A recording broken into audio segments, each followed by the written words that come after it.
everyone, today I'm going to talk to you about protein. You know, if I had $1 for every time someone said to me, "Where do you get your protein?" I would be filthy rich. The thing about protein is it should be our rock bottom last nutritional concern. But the meat and dairy industry, with its mega loud multi-billion-dollar voice, has drowned out the common sense and has made us believe that we need heaps of protein. So essentially we've been brainwashed. You know, in a world where we eat like pigs, but we're worried about a condition that only comes about through starvation, you know, it's really pathetic. And there isn't even a medical term for protein deficiency. Can you believe that? You know, kwashiorkor and marasmus are both caloric deficiencies, so they're not protein deficiencies. You know, like when you starve yourself, heaps of deficiencies are going to come about, of course. Protein is made up of amino acids, the building blocks of the body. There are 20 amino acids, 8 of them which are essential, meaning we have to get them from the food. We can't create them ourselves in our body. We also recycle between 100 and 300 grams of protein a day. So we get a lot from our own bodies, you know, from used digestive enzymes. So our nutritional needs for protein are very small, and they've been blown out of proportion.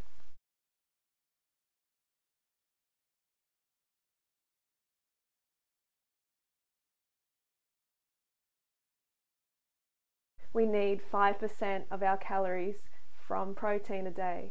And that figure came about in 1974 when the World Health Organization discovered that study after study was pointing towards us only needing 2.5% of our calories from protein.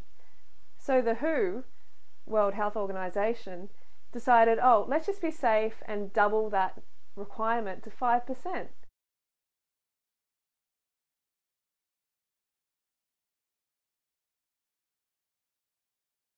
I recommend you get between 5 and 10% of your calories from protein.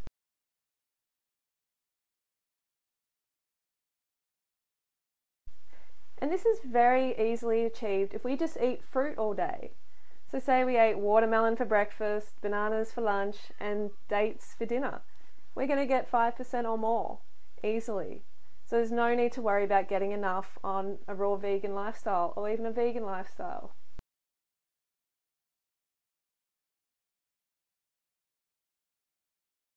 Think about a time in your life when you needed a lot of protein. Try and think back. Well, you probably can't think back this far because it's when you were a baby. You know, when we're babies, we double in size, so we need protein to support that growth. And how much protein do we need? Well, from mother's milk, we get about 5 to 6%. So that would suggest that that's all we need. You know, why later in life, when we're not meant to be growing, but some people are actually doubling in size, why should we then increase the amount of protein we need? It doesn't make sense.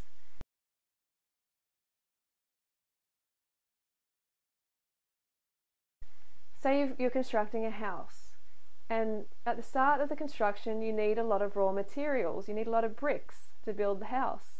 But after that house is completed, if the bricks keep coming, then what are you going to do with them? They just start to become a problem around the house. And it's the same with protein. If we have too much protein in our blood, then it can lead to all sorts of problems.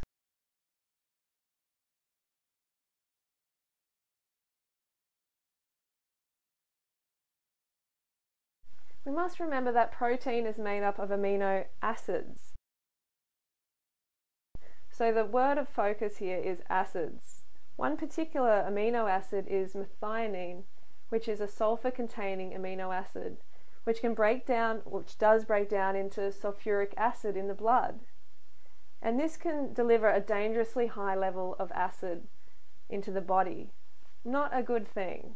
And this is one of the reasons I avoid animal products, because they are the highest in this amino acid, the sulfur containing amino acid. So next time you reach for the meat and dairy, please think about your bones, because what happens is your bones and your teeth are drawn on for their alkaline material such as calcium. So your body draws from your bones and your teeth to neutralize that acid in your body.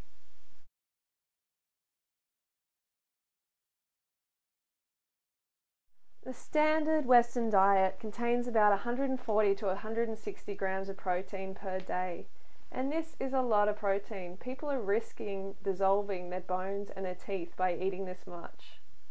And the thing that happens is protein cannot be stored in the body, so it has to be metabolized through gluconeogenesis or excreted by the liver and kidneys.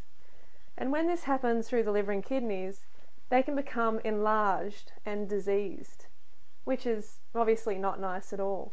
And also kidney stones can result, and arthritis and other inflammatory diseases in the body. When we eat foods like fruits and vegetables, they're alkaline, so we don't have to worry. Meat and dairy, animal products is acid. So acid equals bone loss.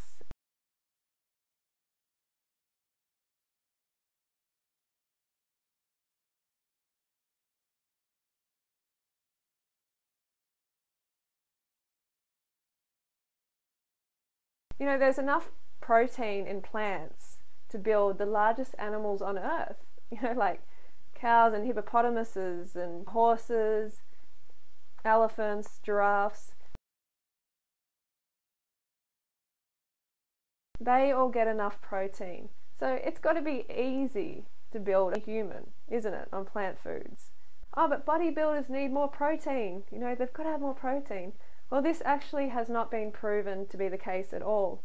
Of course they need more calories because they're burning more calories, and they also need to support proper muscle rejuvenation and regeneration through eating enough carbohydrate calories.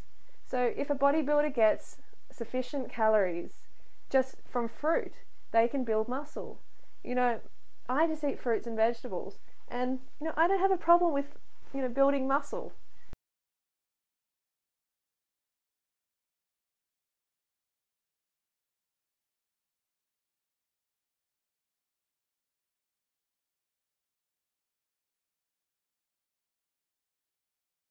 Meat does not build muscle, okay? Training builds muscle. When you go to the gym and you pump the iron, you pump those weights, that is when you're building the muscle. And when you're sleeping, that is when the muscle is building.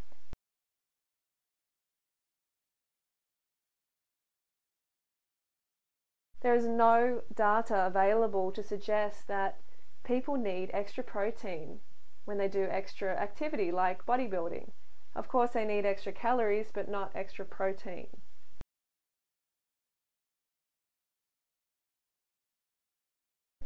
Oh, but what about the people who, lose so much muscle when they go vegan? Are they really losing muscle? Can you prove they're losing muscle? I haven't had one person come to me, with a DEXA scan and say, look, Freelee, here's results. Before vegan, I had this much muscle mass, and after vegan, I had this much muscle mass. Okay, it's possible if the person undereats on calories because they lose their motivation to exercise. They begin exercising less, and of course their muscles start to atrophy. It's just natural. You don't use your muscles, you're going to lose them. Everyone knows that. So you need to eat enough calories to support the motivation to exercise. So that's number one.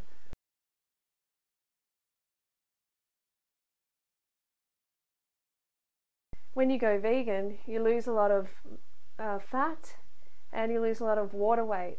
So you can lose the fat that was all covering your muscles, the fat and the water, and it was also rippling throughout the muscle. So it makes you appear bigger and sort of puffier, but it's not actual quality muscle tissue, but fat and fluid. So there's a reason that people look smaller after they go vegan. It's a good thing.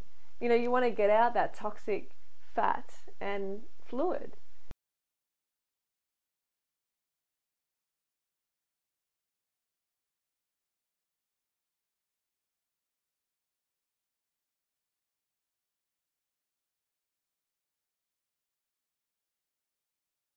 So basically the take home is ignore the meat and dairy industry recommendations.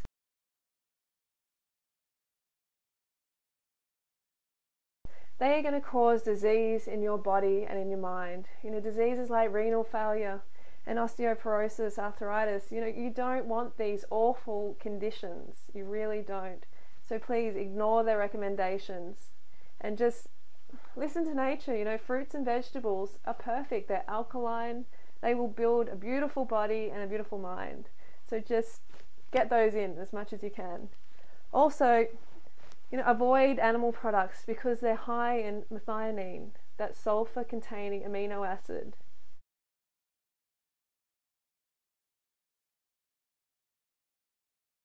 I recommend you eat around 5 to 10% of your daily calories from protein and from fruits and vegetables. So essentially a low-fat, raw vegan lifestyle or a low-fat cooked vegan lifestyle. Just remember, get those carbs in. And if you do decide to eat over 10% of your calories from protein, just be aware that you are peeing your bones and your teeth down the toilet. I know that sounds awful, but that's what's happening.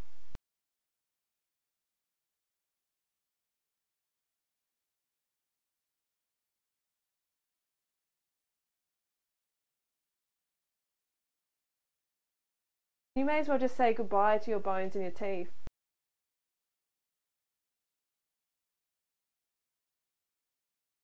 So eat the alkaline fruits and vegetables. They're good for you.